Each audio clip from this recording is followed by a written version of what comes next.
Mr. SH and Mr. RonyXten, Mr. Smee on them.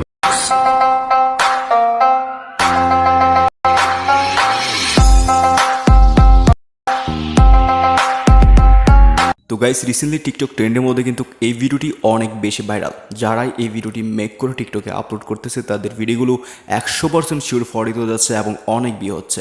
তো আজকে আমার এই ভিডিওতে তোমাদেরকে দেখে দেবো কীভাবে খুবই সহজে মাত্র 1 ক্লিকে তোমরা এই ধরনের ভিডিওগুলো এডিট করতে পারো। তো গাইস ভিডিওটি না টেনে সম্পূর্ণ ভালো করে দেখো, তাহলে আশা করছি তোমরা কীভাবে আজকের এই ভিডিওটি এডিট করতে হয় তা জেনে যাবে। তো গাইস চলো ভিডিওটি শুরু করছি। তার আগে তোমাদের কাছে ছোট্ট একটা রিকোয়েস্ট থাকবে, যারা এখনও আমার ইউটিউব চ্যানেলটিকে সাবস্ক্রাইব করে দাওনি তো এখনই সাবস্ক্রাইব করে পাশে থাকা বেলটিকে অল করে দাও। তো গাইস চলো ভিডিওটি শুরু করা যাক।